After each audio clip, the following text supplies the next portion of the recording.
Jawaban dari fenomena tersebut adalah apabila ia menukarkan uang kepada pedagang falas dengan harga 15.000 dari jenis yang berlainan, maka hukumnya adalah halal atau boleh. Hal tersebut merupakan salah satu bentuk transaksi dari akad sharf. Berikut penjelasan sedikit tentang akad sharf. Secara syariah, penukaran falas atau sharf didefinisikan sebagai jasa yang diberikan bank syariah untuk membeli atau menjual valuta asing dengan uang sama maupun berbeda yang hendak ditukarkan atau dikehendaki oleh nasabah. Akad yang dipergunakan dalam akad sharf yaitu transaksi pertukaran antara mata uang yang berlainan. Dalam transaksi ini, bank dapat bertindak baik sebagai pihak yang menerima penukaran maupun pihak yang menukarkan uang dari kepada nasabah. Transaksi pertukaran uang untuk mata uang berlainan jenis atau falas hanya dapat dilakukan dalam bentuk pertukaran spot.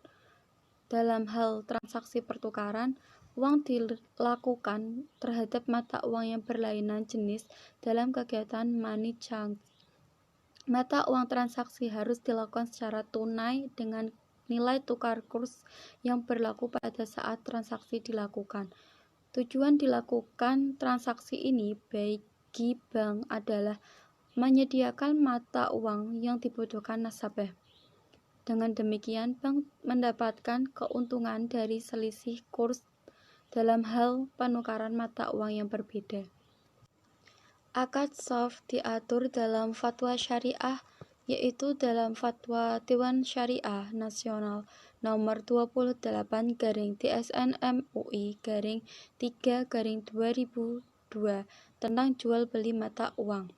Syarat yang harus dipenuhi dalam jual beli mata uang adalah sebagai berikut. Yang pertama, yaitu pertukaran mata uang dilakukan secara tunai. Yang kedua yaitu motif atau tujuan pertukaran mata uang adalah dalam rangka mendukung transaksi komersial bisnis pada sektor real. Yang ketiga yaitu keseimbangan dan kesamaan kualitas mata uang dalam jual beli valuta yang sejenis. Yang keempat, terhindar dari jual beli yang disyaratkan adanya hak hiyar. Dengan demikian dapat disimpulkan bahwa tukar-menukar barang dengan barang atau mata uang dengan mata uang harus sama dengan nilai kuantitasnya harus sama, serta dilakukan secara tunai. Misalnya, pertukaran antara emas yang kualitasnya 19 karat dengan kuantitas berat 50 gram tidak boleh ditukarkan dengan emas yang kualitasnya 24 karat dengan kuantitas 50 gram.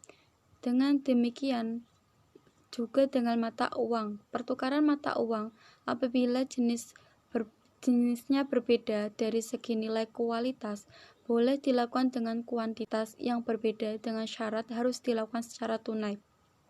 Sebab apabila dilakukan tidak secara tunai, kedua jenis mata uang tersebut mungkin akan berubah nilai tukarnya sewaktu-waktu, sehingga dapat merugikan salah satu pihak dan dikhawatirkan akan terjadinya praktik riba dalam transaksi ini. Kebolehan menjual belikan mata uang bukan untuk spekulasi atau untung-untungan, melainkan untuk menunjang bisnis dalam sektor real, terutama dalam kebutuhan bisnis ekspor maupun impor.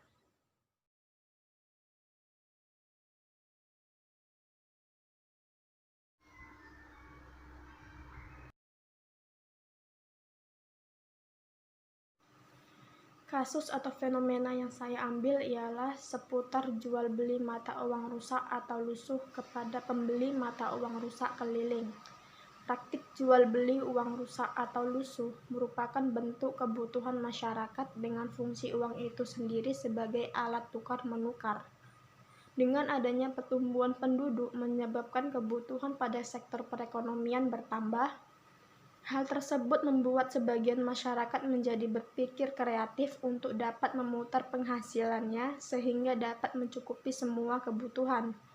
Salah satu cara dengan melakukan bisnis penyedia jasa penukaran uang rusak. Dalam praktik tukar-menukar tersebut, yang dijadikan objeknya ialah uang. Padahal uang rusak atau lusuh yang sudah tidak layak edar dapat ditukarkan kembali ke bank dengan uang yang layak edar, yang diperoleh oleh pembeli uang rusak yang biasa berkeliling di setiap rumah warga.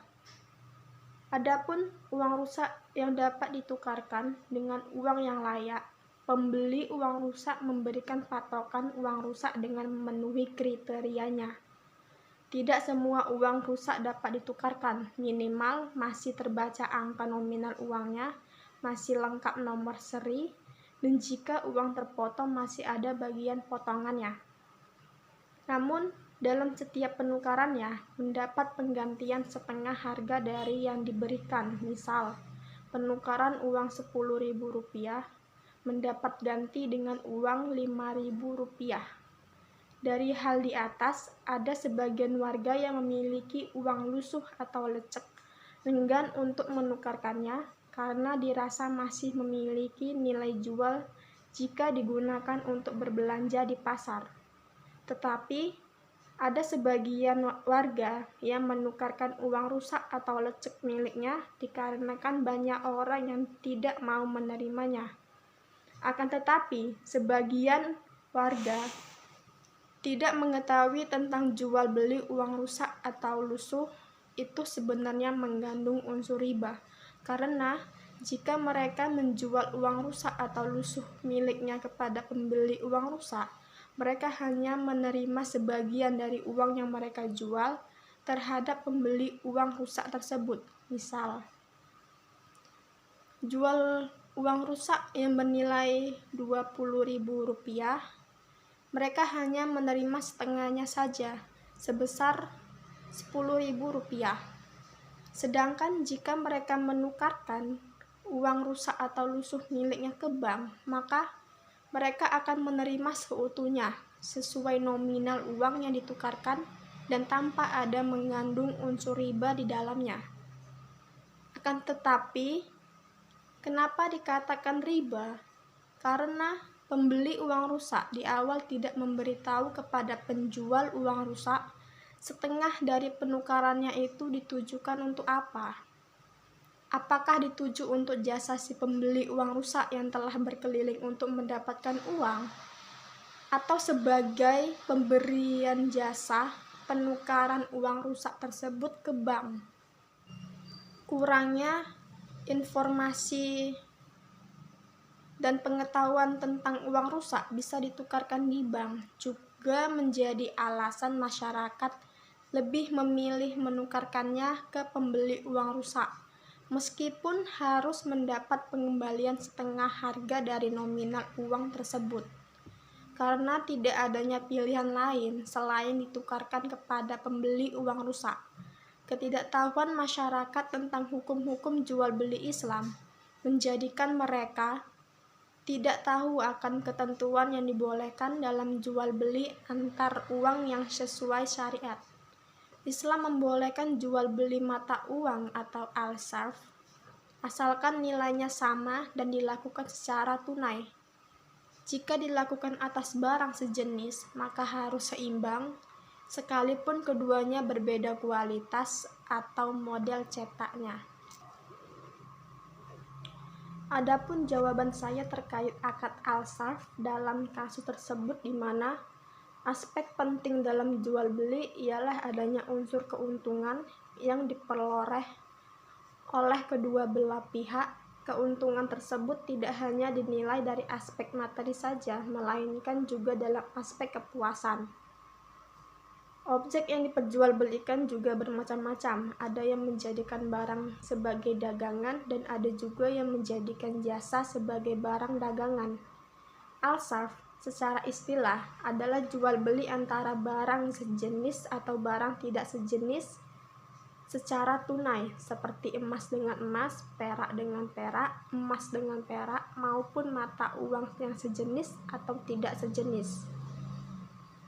Seperti yang berkembang saat ini merupakan bentuk praktik al-sarf, yaitu praktik jual beli antar valuta asing atau penukaran antara mata uang sejenis.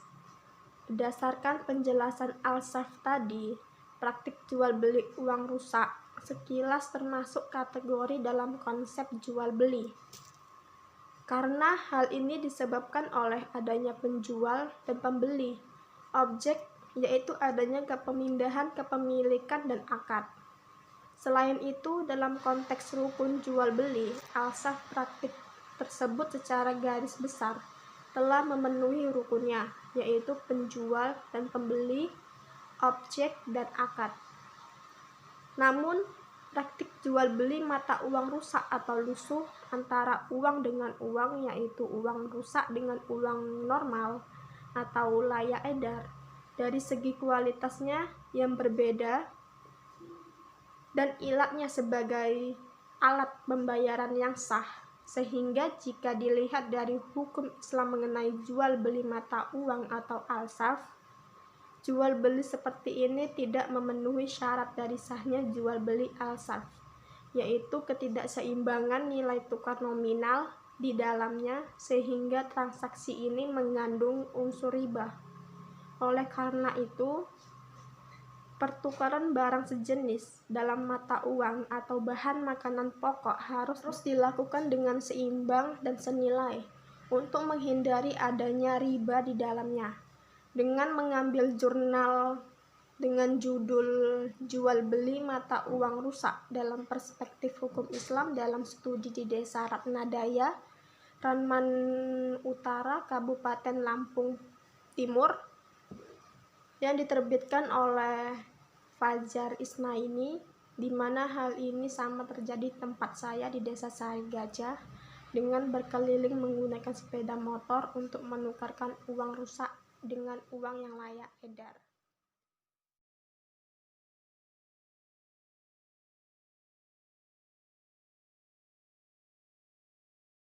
Assalamualaikum warahmatullahi wabarakatuh. Perkenalkan, nama saya Dewi Irmawati, NIM 18202100225. Di sini saya akan menjelaskan mengenai analisis saya.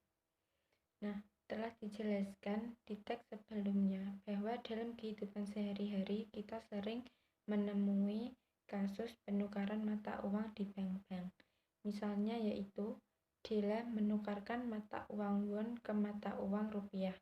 Sebagaimana Dila adalah seorang TKI dari Korea yang menerima gaji berupa won dan ingin menukarkan ke mata uang rupiah ke kantor cabang Bank Mega Jaya, Bank Mega di Jepara berupa uang rupiah.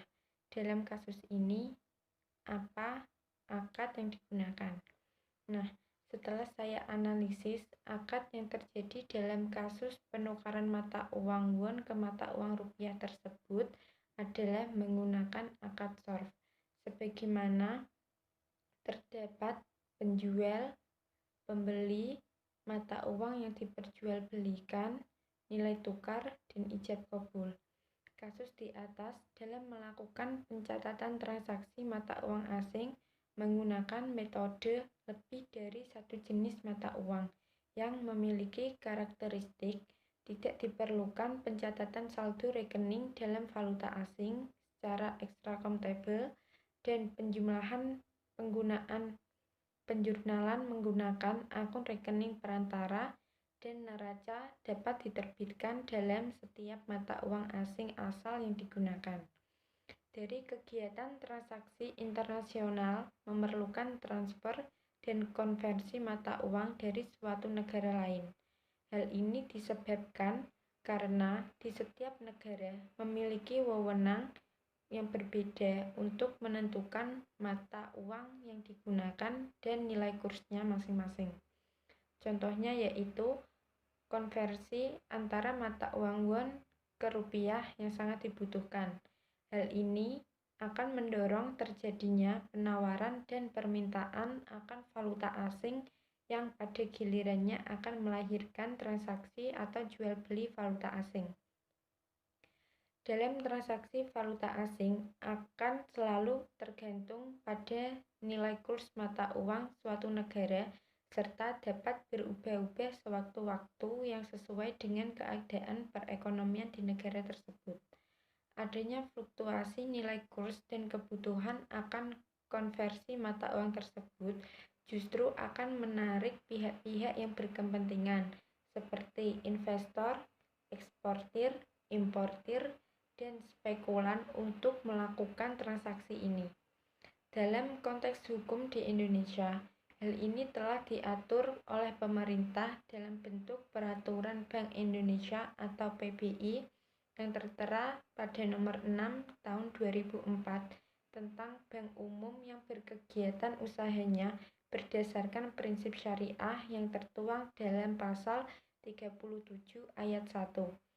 Seperti halnya kantor cabang Bank Mega yang berada di Jepara yang telah melakukan kegiatan valuta asing ini berdasarkan syariah. Bank umum juga memiliki hak untuk melakukan penukaran mata uang antara mata uang suatu negara dengan mata uang negara lainnya.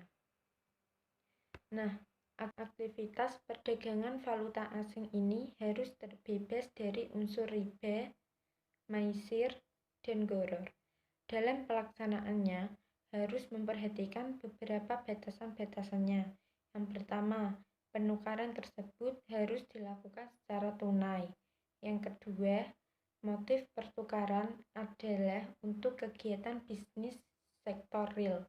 Yang ketiga, harus dihindari jual beli yang bersyarat. Yang keempat, transaksi berjangka harus dilakukan dengan pihak yang diyakini mampu menyediakan valuta asing yang dipertukarkan. Yang kelima yaitu tidak dibenarkan menjual barang yang belum dikuasai. Sekian dari penjelasan analisis saya. Wassalamualaikum warahmatullahi wabarakatuh.